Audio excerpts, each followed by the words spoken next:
오늘 함께 계신 본문의 말씀을 가지고 오래된 원수를 이기신 예수님, 이런 제목으로 여러분과 함께 말씀의 은혜를 나누기 원합니다. 오래된 원수를 이기신 예수님. 여러분, 딜레마라는 단어가 있는데요. 그 딜레마라는 단어는 그 두 가지의 길 중에서 하나를 선택하는 겁니다. 둘 중 하나의 길을 선택하는 것은 그 길이 더 나은 길이라고 믿기 때문이죠.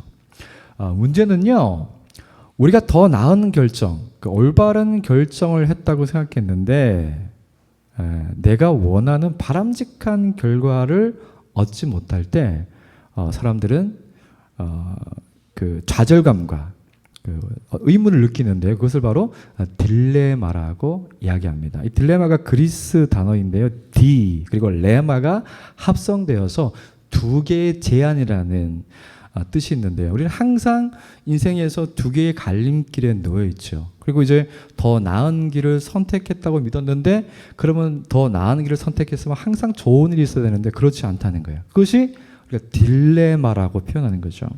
그래서 인생을 살면서도 옳은 선택을 하면서 살아왔다고 자부했는데도 우리는 딜레마를 느끼죠. 근데 그런 딜레마가요, 신앙생활에도 있습니다. 아마 예수님을 믿는 사람들이 느끼는 가장 큰 딜레마는요, 예수님을 구원자로 믿고 샀는데도 딜레마, 우리가 이해할 수 없는, 우리가 받아들이기 힘든 어떤 상황들이 있다는 것이죠. 예를 들면 이런 것들입니다. 내가 하나님을 잘 믿으면 하나님이 내게 필요한 것을 제때 공급해 주시고 모든 일이 잘 풀려야 한다. 이런 믿음을 가질 수 있죠. 그런 믿음을 가지는 게 또 잘못된 것은 아닙니다. 근데 중요한 것은 그런 믿음을 가질 때요, 그와 반대되는, 우리가 기대했던 반대되는 현실을 만날 때가 많다는 거예요. 그래서 우리가 딜레마에 빠지면 내가 신앙생활을 잘못하고 있나? 내가 하나님께 충성하지 않고 있나? 왜 이런 일이 일어날까? 이런 의심이 듭니다. 심지어는 내가 구원받은 사람이 아닌가? 하나님의 구원에서 제외된 사람인가? 이런 생각이 우리를 사로잡을 때가 많죠. 그래서 이런 신앙의 딜레마가 우리를 계속해서 힘들게 하는 거죠. 그래서 저는 오늘 설교를 통해서요, 저와 여러분이 예수님께 기대하고 싶은 것은요, 주님은 우리가 가지고 있는 모든 딜레마에서 우리를 구원하신 분이라는 거예요. 구원하실 분이 아니라 이미 구원하신 분이라는 것을 우리가 성경 말씀을 통해서 함께 알기를 원합니다. 그래서 첫 번째 우리가 나누려고 하는 것은요, 이거 대단히 중요한 내용인데, 예수님도 시험과 고난을 받으셨다는 겁니다. 우리는 그분이 시험과 고난을 받으셨다는 것을 자주 잊어버리는데요.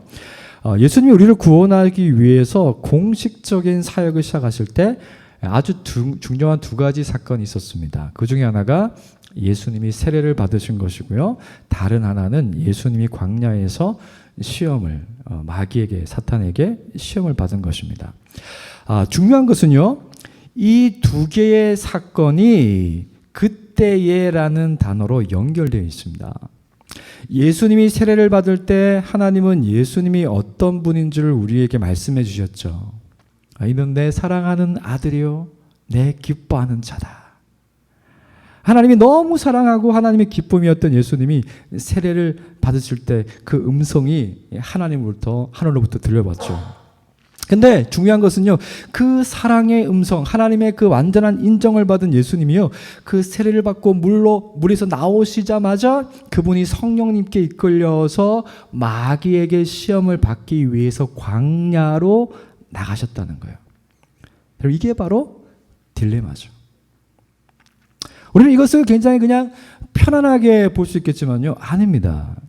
하나님께 인정받은 온전한 아들이, 완전한 아들이 성령님께 이끌려서 마귀에게 시험을 받기 위해서 광야로 나가셨습니다. 여러분, 하나님의 인정 뒤에 형통한 길이 열린 것이 아니라 유혹이라는 시련이 찾아온 것입니다. 여러분, 우리가 어려워하는 문제가 바로 이것이죠.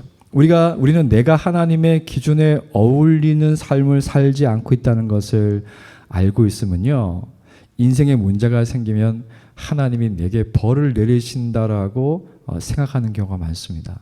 내가 제대로 살지 못하니까 내가 하나님께 벌을 받고 있는 거지, 뭐 이런 식으로 생각하는 거예요. 그런데 이런 생각은 하나님에 대한 완전한 오해입니다. 아닙니다. 근데 반대 경우도 있어요. 우리가 하나님을 신실하게 믿고 순종합니다. 그러면서 하나님께 기도합니다. 모든 고난으로부터 보호해 주시고 내 인생이 문제없이 평탄한 길을 걷게 해달라고 요청합니다.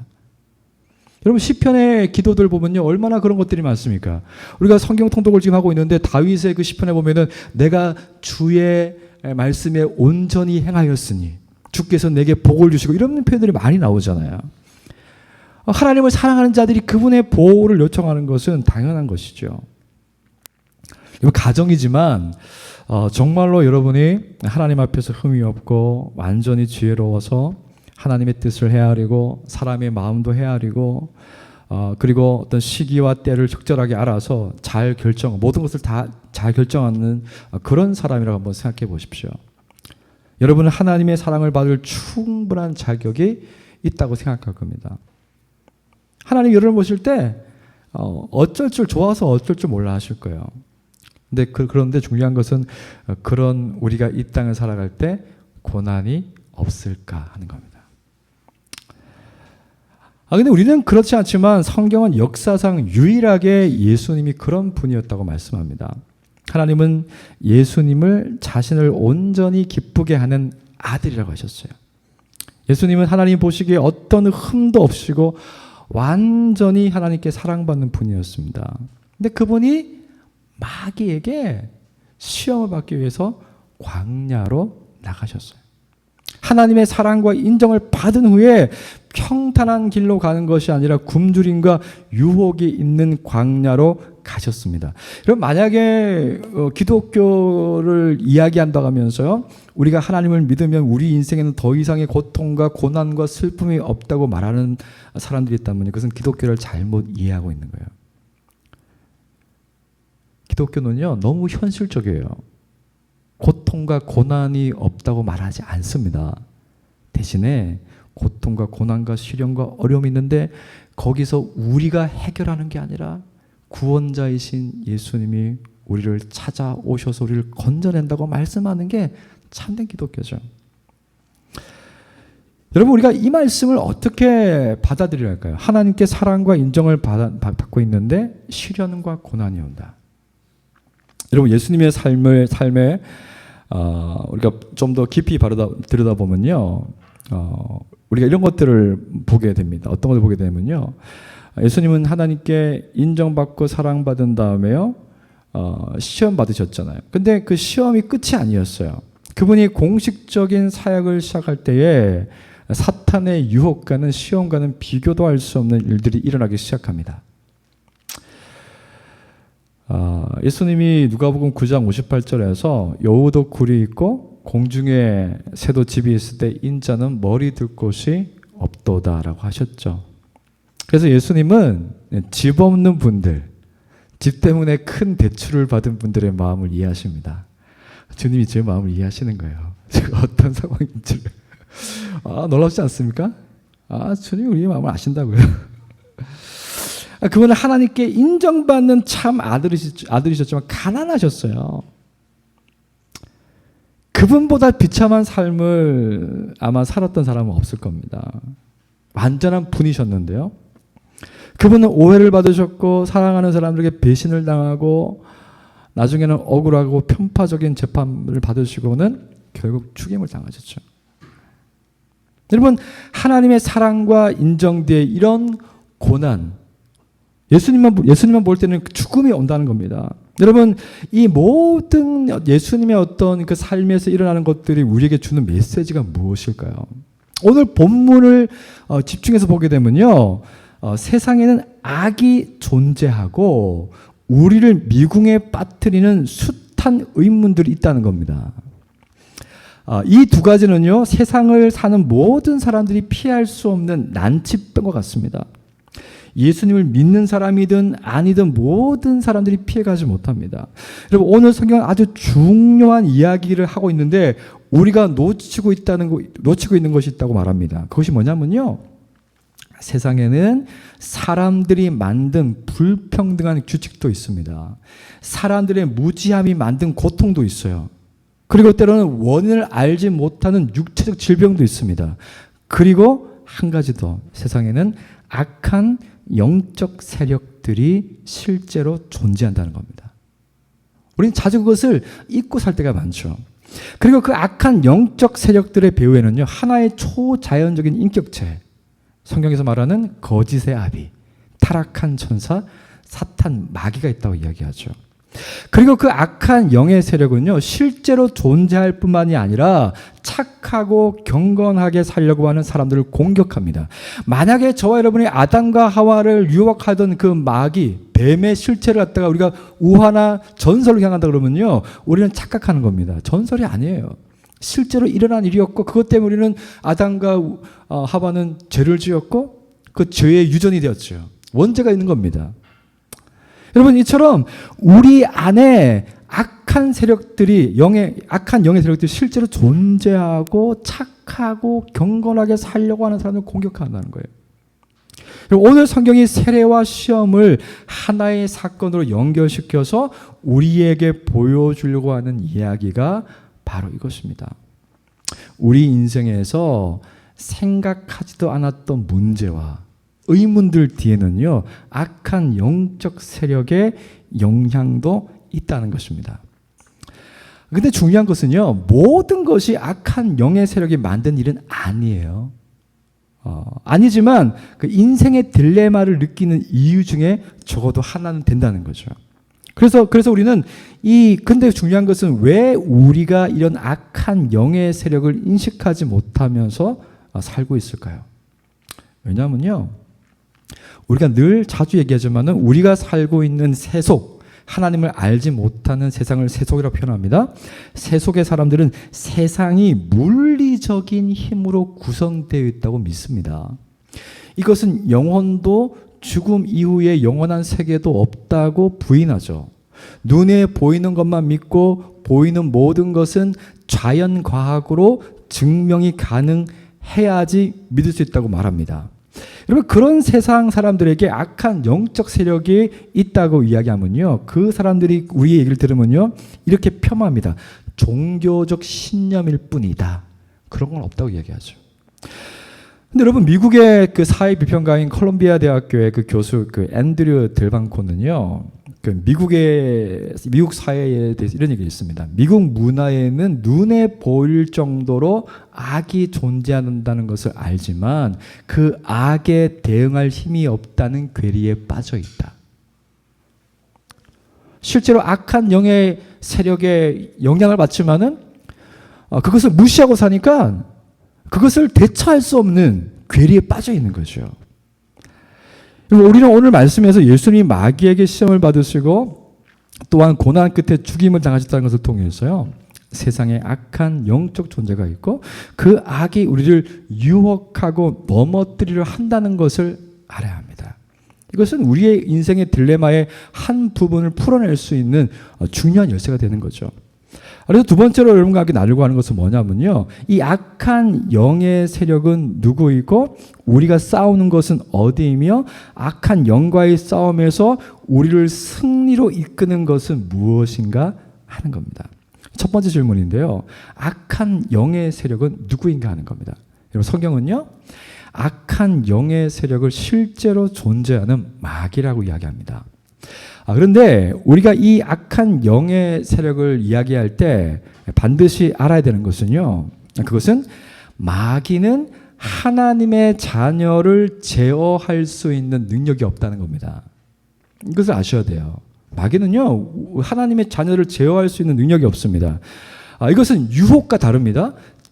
제어와 유혹은 다른데요. 제어는 실제로 마귀가 사람에게 지배권을 가지는 것을 말합니다. 성경에도 귀신 들린 사람들이 나오죠. 마태복음에도요, 8장에서 17장까지 계속해서 귀신에 대한 이야기가 나옵니다. 그리고 마태복음 12장 45절에 보면요, 어떤 경우에 사람에게 귀신이 들어갔다가 나오기도 하고요. 또 나왔던 그 귀신의 존재가 악한 귀신 7이 다시 들어가는 경우도 있습니다. 분명한 것은 세상에는 악한 영이 실제로 존재하고 그 영향을 받는다는 것이죠. 근데 더 중요한 것은 우리가 하나님의 자녀가 되는 순간 악한 영의 지배력은 상실된다는 거예요. 이것이 중요합니다. 왜냐하면요, 마귀는 하나님과 대등한 존재가 아닙니다. 우리가 그리스도 안에서 하나님의 자녀가 되면요, 하나님이 우리를 지배하십니다. 하나님이 우리를 통치하십니다. 그분의 능력이, 그분의 선하심이 우리의 전 인격을 사로잡습니다. 그것이 십자가의 능력이고 그 부활의 능력이 거기에서 드러나는 거죠.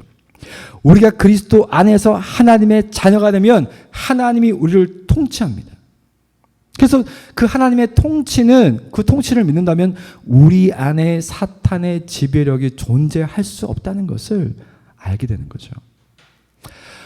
제가 이 이야기를 조금 설교를 준비하다가 좀 하고 싶었는데 어떤 얘기냐면요. 여러분, 어떤 교회들을 보면 축기 사역이나 성령 사역을 한다고 말하는 교회들이 있습니다. 그런 사역이 중심이 되어 있는 교회들이 있어요.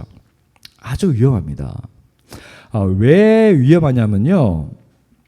축기 사역이나 성령 사역은요, 하나님의 나라가 임하였다는 증거로 나타난 일들입니다.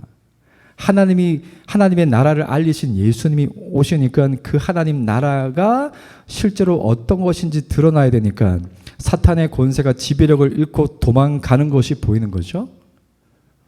그리고 하나님께서 예수님이 그 가운데서 하나님의 말씀을 선포하고 그분의 지배가 나타나니까 거기에서 여러 가지 다양한 은사들이 드러나는 것입니다.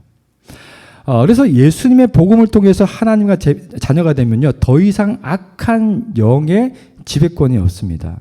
그래서 믿는 사람들을 대상으로 축기 사역을 한다는 것은 믿는 사람들에게 마치 하나님의 통치권이 미치지 못하고 있다는 잘못된 인식을 심어줍니다. 여러분, 성령 사역을 은사 사역이라고 하는데, 성령 사역은 복음을 통해 거듭난 사람들에게 성령님이 필요에 따라 주시는 것이지 반드시 은사가 있어야 되는 것이 아닙니다. 반드시 우리에게 있어야 될 것은요, 방언도 통변도 그 어떤 은사도 아닌 예수님이 우리를 위해서 하신 일, 복음을 아는 겁니다. 복음을 아시면 돼요. 복음을 통해 예수님을 구원자로 모시면요, 축기 사역을 안 해도 하나님이 우리를 지배하시기 때문에 악한 영이 7길로 도망갑니다. 지배권이 없어요. 성령 사역하면서 은사를 달라고 구하지 않아도요, 필요하면 주십니다. 교회에 유익이 되고 우리 공동체에 유익이 되고 필요하시면 주님이 주십니다. 여러분, 마귀가 하나님의 자녀에게 할 수 있는 일은 지배력이 아니라 유혹 정도예요. 그것이 성경이 우리에게 말씀하는 내용이죠. 여러분, 아담과 하와는 하나님의 통치를 받는 자녀입니다. 그래서 사탄이 할 수 있는 것은 하나님의 동산에 몰래 들어와서 아담과 하와를 거짓말로 유혹하는 것이 전부였지 지배권이 아니었습니다. 물론 범죄 후에 아담의 후손들 중에는 하나님으로부터 완전히 떠난 사람들이 있습니다. 그들은 마귀의 영향력 아래, 지배권 아래 잡히게 되었습니다. 중요한 것은 사탄의 세력은 하나님과 대등하지도 않고 하나님이 무한히 강하시기 때문에 결국 사탄과 그를 따르는 악한 영의 세력은 소멸될 것이라는 사실입니다. 이것이 성경 전체가 우리에게 약속하는 내용이고, 우리가 주님이 오시는 그날에 완성된 그림으로 보게 되는 그림인 것이죠. 여러분, 이것을 기억하셔야 됩니다. 악한 영이 실제로 존재하지만은 그 지배력이 그 예수를 믿는 사람들에게 미칠 수 없다는 거예요. 할 수 있는 것이라는 유혹 정도입니다. 두 번째 질문은 우리가 싸우는 곳은 어디인가 하는 것입니다.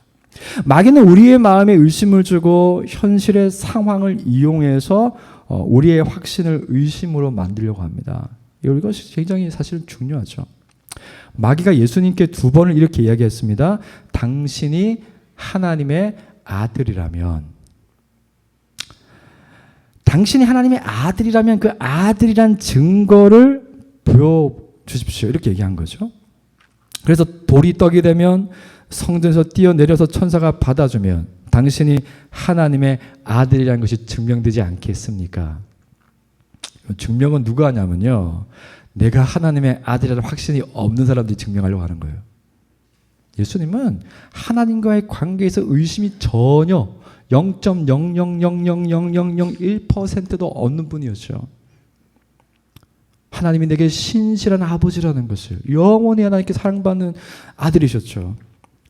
그 확신이 있으셨기 때문에 예수님은 하나님의 학답과 증거를 요구할 필요가 없으셨죠. 마귀가 예수님께 싸움을 거는 방식은요, 하나님의 전폭적인 사랑에 대한 확신을 의심하고 잃어버리게 하려고 하는 것이었어요. 여러분, 중요한 것은 사탄이 우리를 공격하는 방식이 또 똑같습니다.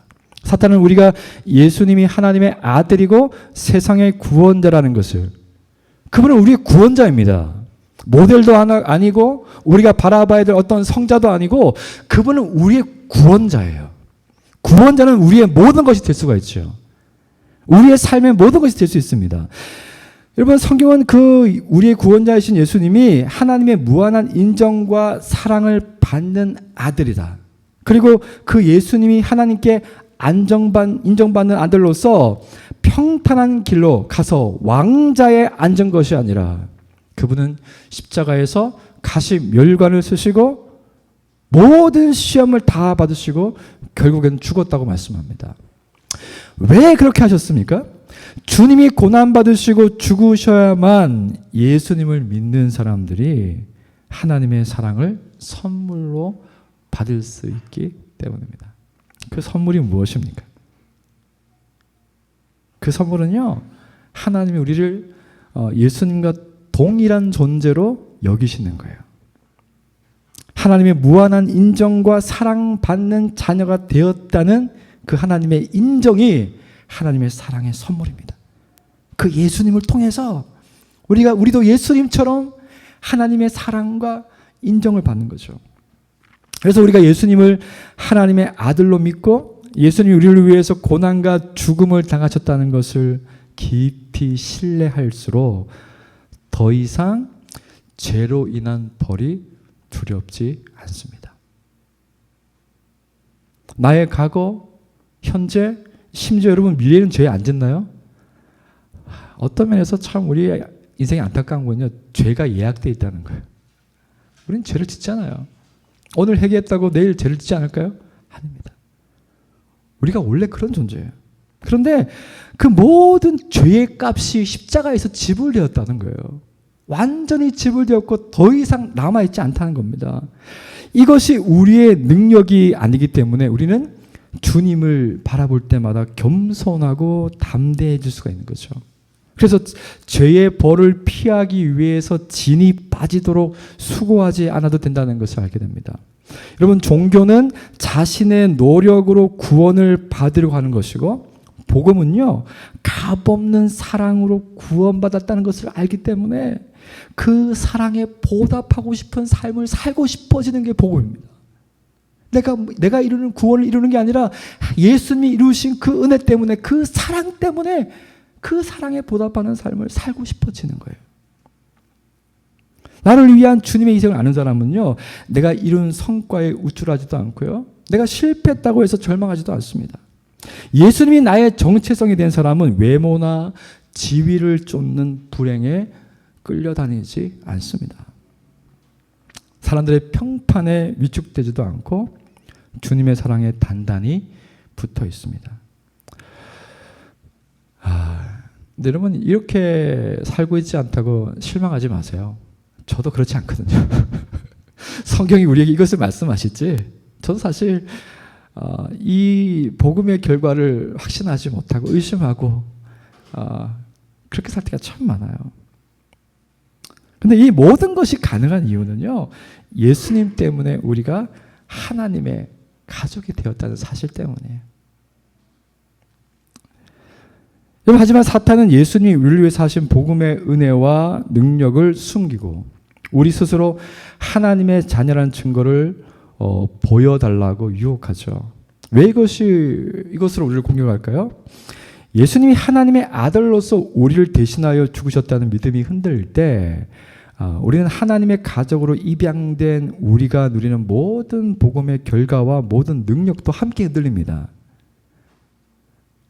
그 예수님을 바라보지 않으면요, 우리가 복음이 약속하는 그 모든 결과와 능력이 흔들려요.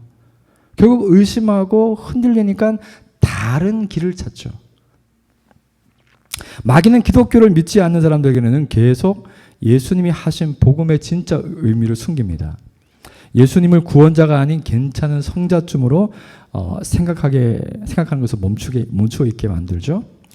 기독교를 믿는다고 생각하지만 구원이 예수님을 통한 값없는 선물이라는 것을 모르는 사람일 경우에는요, 사탄은 계속해서 복음의 무지한 상태에 있게 만듭니다. 우리의 도덕적 노력이 아니라 오직 그리스도를 믿어 의롭게 된다는 것을 헷갈리게 만들죠. 자신이 사랑받는 자녀로 입양되었다는 것을 아는 사람들에게는요, 다시 이전처럼 도덕적 행위와 선과 노력에 기초한 정체성으로 되돌아가게 하려고 합니다. 사탄은 집요하게 이런 방식으로 우리를 공격합니다. 자신을 입증하려는 욕구, 남에게 꼭 필요한 존재가 되려는 욕구, 자신을 무절제하게 다 표현하고 싶어하는 욕구를 부추깁니다. 여러분, 이런 욕구들은 모두 인정받고 싶어하는 마음의 욕망에서 나옵니다. 내가 하나님의 자녀라는 것을 우리 손으로 증명하려고 하는 것이죠. 이런 것들이 우리의 삶을 살게 하는 동력이라고 말하는 분들이 있는데요. 하지만 우리의 노력으로 하나님의 자녀라는 증명을 하려고 하면요, 곧 탈진하게 됩니다.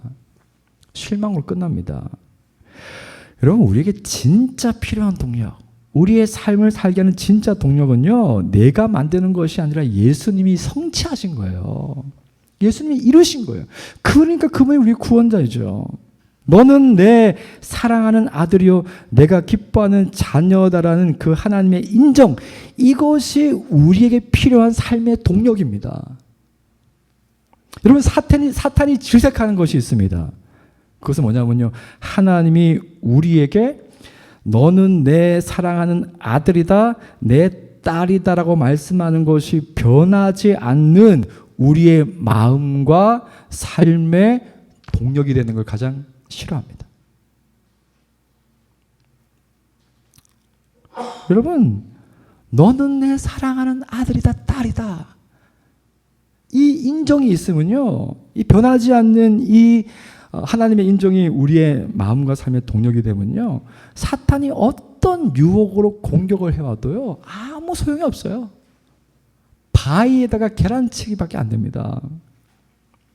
19세기 말 영국의 성공의 주교였던 그 J.C. 라일이라는 분이 거룩이라는 책에서 확신에 대해서 이렇게 이야기를 했어요. 이것은 주 예수 그리스도께서 행하신 그 일 때문에 가지는 확신이죠. 확신은 하나님의 자녀를 해방시키는데 큰 역할을 한다. 확신에 힘입은 사람은 위대한 성취를 이루겠다는 과도한 욕심으로부터 빠져나올 수 있고, 나의 큰 빚이 지불되었고 중병이 치유되었고 내가 해야 할 일이 다 이루어졌음을 느낀다. 그리고 나의 일상의 사업과 병과 채무와 일은 이에 비하면, 주님이 하신 일에 비하면 다 미약하다는 것을 알고 있다. 그래서 확신 덕분에 그는 환난 중에 인내하고 사별하고도 평온하고 슬픔에 요동하지 않고 자신의 초라함을 두려워하지 않는다. 어떤 형편에도 자족할 수 있는 것은 마음이, 주님을 향하는 그 마음이 한결같기 때문이다. 여러분, 주님께서 우리에게 주시기를 원하는 마음은 바로 이 마음일 겁니다. 내가 너를 위해서 십자가에 죽었기 때문에, 다시 살아나기 때문에 너는 나처럼 하나님께 인정받는 하나님의 자녀가 되었다. 끝. 그것으로 족합니다. 그것이 복음의 능력이죠.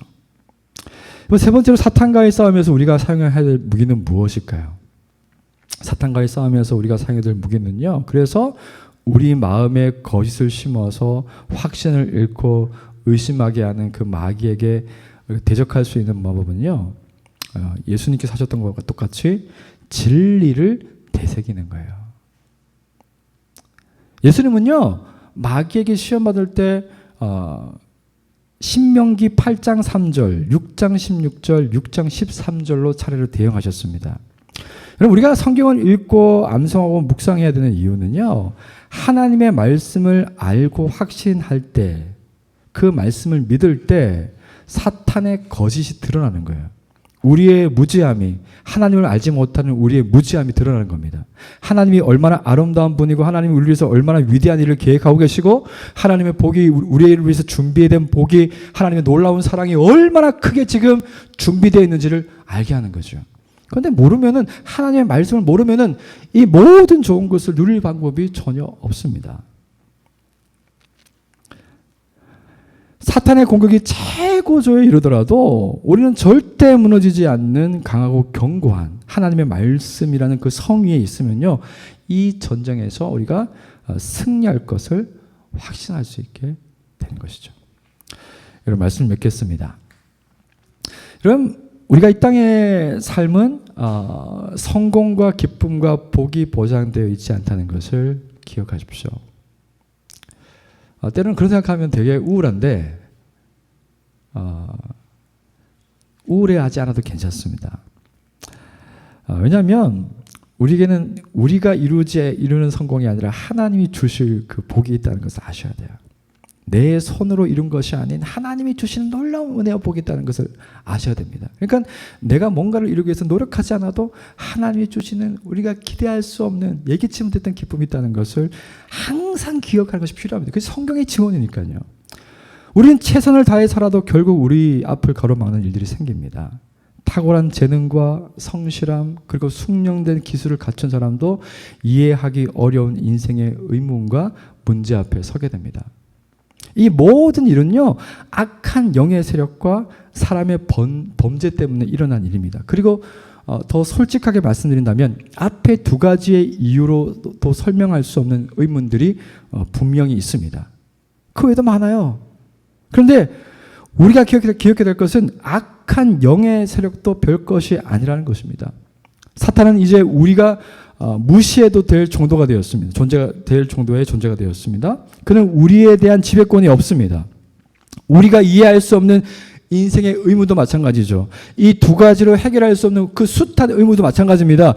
중요한 것은 우리가 알 수도 없고 이해할 수 있는 모든 의문과 인생의 딜레마와 사탄의 악한 영향력, 그 모든 것에 대하여서 유일한 해결책은 예수 그리스도라는 거예요. 예수 그리스도께서 그 모든 것을 다 짊어지시고 십자가에서 해결하셨던 겁니다. 그래서 우리가 알 수 있는 것은 비록 우리의 머리로 이해될 수 없는 상황들이 존재하지만은 주 예수님이 부활하셨듯이 모든 것을 이기고 승리하셨기 때문에 우리가 그분만 붙잡고 있으면은 우리의 삶에서 우리가 그분을 통해서 건짐을 받는다는 사실입니다. 우리가 그게 중요하죠. 우리가 모르는 것을 굳이 막 알려고 할 필요도 없어요. 우리가 알려고 할수록 미궁에 빠진다고 그러니까. 여러분, 이번 한 주간 로마서 16장 20절의 말씀을 기억하십시오. 평강의 하나님께서 속히 사탄을 너희 발 아래에 상하게 하시리라. 사탄이 우리 발 아래에 있습니다. 예수님은 우리가 상상할 수도 없는 치열한 불같은 시험을 통과하시고 승리하셨기 때문에 사탄은 우리의 발 아래에 있을 수가 있는 겁니다. 여러분, 이 한 주간 예수님과 함께 사십시오. 그분의 말씀을 기억하십시오. 그분과 동행하십시오. 그래서 우리가 인생에서, 신앙에서 경험하는 그 딜레마를 넘어서서 주님이 우리에게 이루실 놀라운 일들을 기대하고 바라보는 저와 여러분 될 수 있기를 주님의 이름으로 축복합니다.